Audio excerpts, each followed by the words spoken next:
सबको नमस्कार। दिल्ली के अंदर अब धीरे धीरे कोरोना की स्थिति बेहतर होती जा रही है।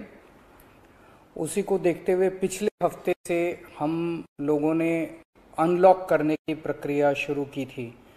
ये ज़रूरी है कि अगर कोरोना की स्थिति बेहतर हो रही है तो अर्थव्यवस्था को वापस पटरी पे लाना भी बहुत ज़रूरी है।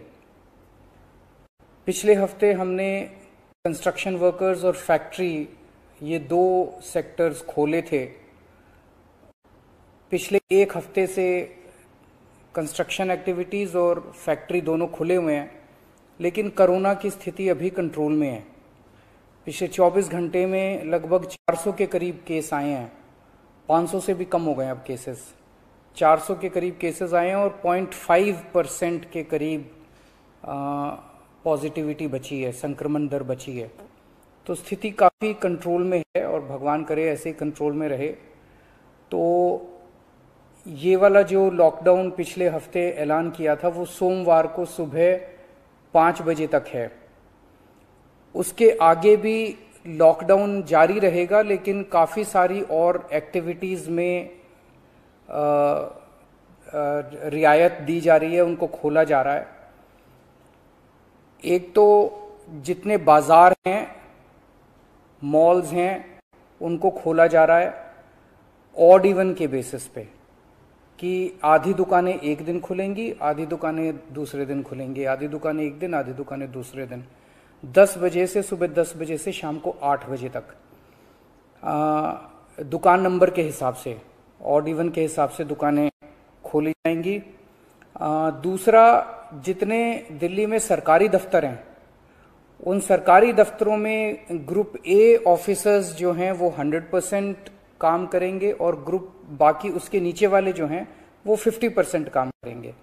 लेकिन जो एसेंशियल सर्विसेज में काम करने वाले कर्मचारी हैं वो 100% काम करेंगे और हर एचओडी डिसाइड करेगा कि किसको एसेंशियल सर्विस कहना है और किसको 50% करना है और किसको 100% करना है। जितने प्राइवेट ऑफिसेज हैं उन सभी प्राइवेट ऑफिसेज में 50% मैन पावर के साथ वो खोले जा सकते हैं और लेकिन कोशिश करेंगे कि ज़्यादा से ज़्यादा लोग वर्क फ्रॉम होम करें और अपने प्राइवेट ऑफिसेज कोशिश करें अपने टाइम को स्टैगर करने की, कि ताकि सब लोग एक साथ सड़क पे ना आए। दूसरी चीज, जो स्टैंड अलोन शॉप्स हैं और जो एसेंशियल सर्विसेज प्रोवाइड करने वाली शॉप्स हैं वो ऑड इवन के बेसिस पे नहीं, वो रोज खुलेंगी। दिल्ली मेट्रो 50% कैपेसिटी के ऊपर चालू की जा रही है और ई कॉमर्स के जरिए जो सामान बेचने की प्रक्रिया है वो चालू रहेगी।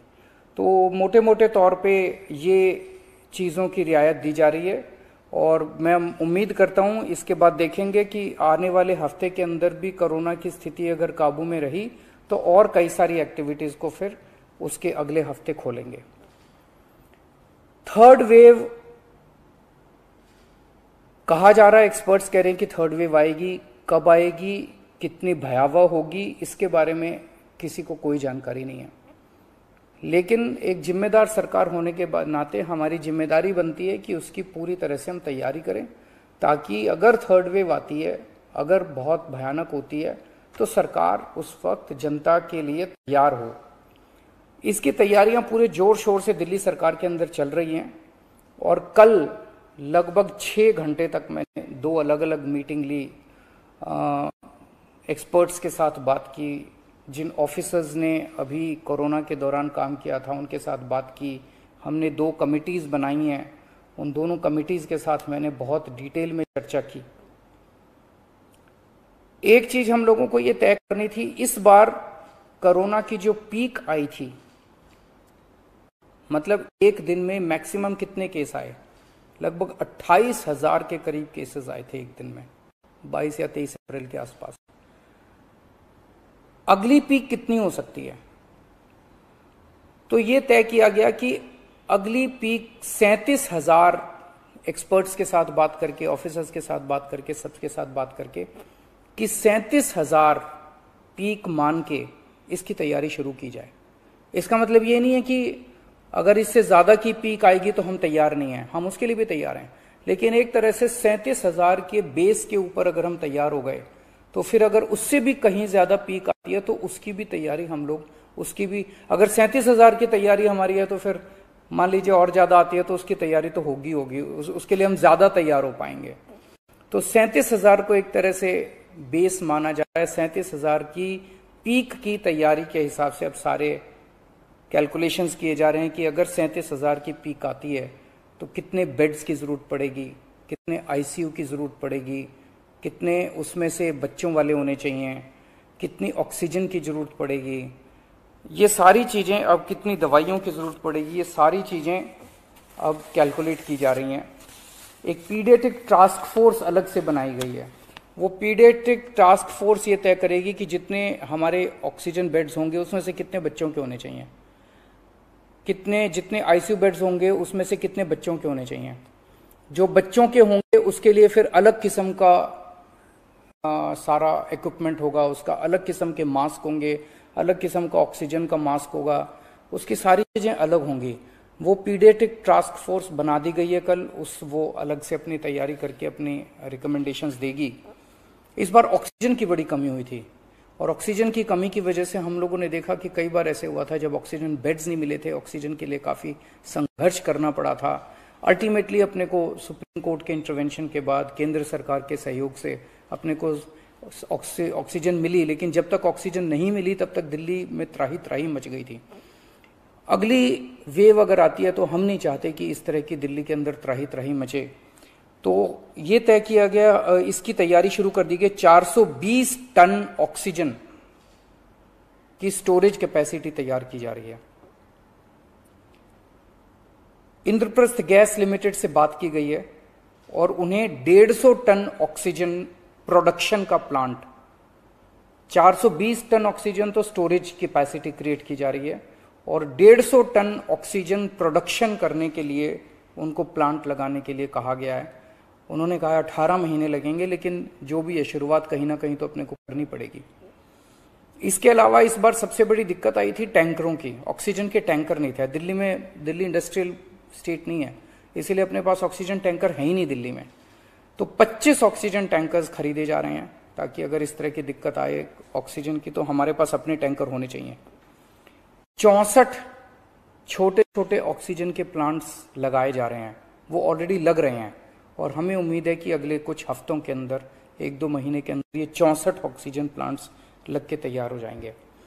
अब ये जो हमने डिसाइड किया कि 37,000 केसेस की पीक के हिसाब से हम काम करेंगे, तो उसके हिसाब से तय किया जाएगा कि कितने ऑक्सीजन बेड्स की जरूरत होगी, कितने आईसीयू बेड्स की जरूरत होगी। उसके हिसाब से फिर तय किया जाएगा कितने ऑक्सीजन सिलेंडर्स की जरूरत होगी। जैसे अभी थोड़े दिन पहले हमने 6,000 सिलेंडर चाइना से इंपोर्ट किए थे, तो और कितने ऑक्सीजन सिलेंडर्स की जरूरत होगी और कितने ऑक्सीजन कॉन्सेंट्रेटर्स की जरूरत होगी। अगले आने वाले 1-2 महीने के अंदर ढेर सारे ऑक्सीजन कॉन्सेंट्रेटर्स दिल्ली सरकार खरीदने जा रही है। दवाइयों को लेकर 2 अहम निर्णय किए गए। एक तो ये कि इस वेव में ये देखा गया कि व्हाट्सएप खूब तेजी से, व्हाट्सएप के ऊपर दवाइयां खूब तेजी से प्रिस्क्राइब की जा रही थी और उसके ऊपर मतलब बात फैल जाए कि ये दवाई बड़ी अच्छी है तो पूरे समाज के अंदर, पूरे शहर के अंदर, पूरे देश के अंदर उस दवाई की अफरा तफरी मच जाती है। तो एक डॉक्टर्स की और एक्सपर्ट्स की टीम बनाई जाएगी। अगर किसी दवाई की डिमांड होती है तो वो डॉक्टर्स एग्जामिन करके बताएं कि इस दवाई से कोरोना में फायदा होगा कि नहीं होगा।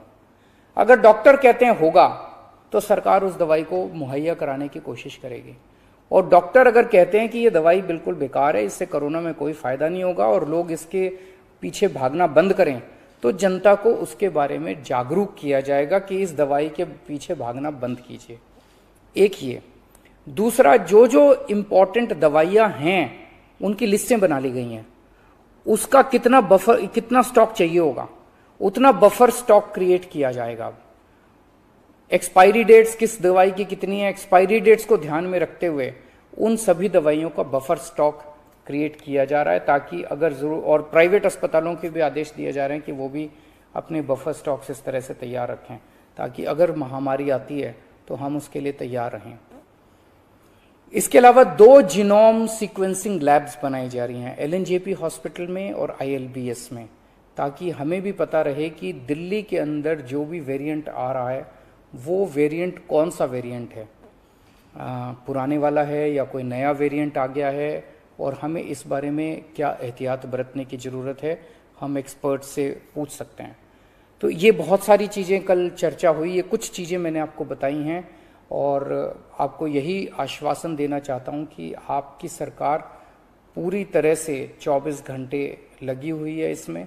मैं उम्मीद करता हूं कि अब कोई तीसरी वेव नहीं आनी चाहिए, उसके पहले हम कोशिश करेंगे अपने लोगों को वैक्सीनेट कर दें, लेकिन अगर तीसरी वेव आती है तो लोगों को तकलीफ नहीं होनी चाहिए, इसके बारे में हम पूरी कोशिश करेंगे। नमस्कार।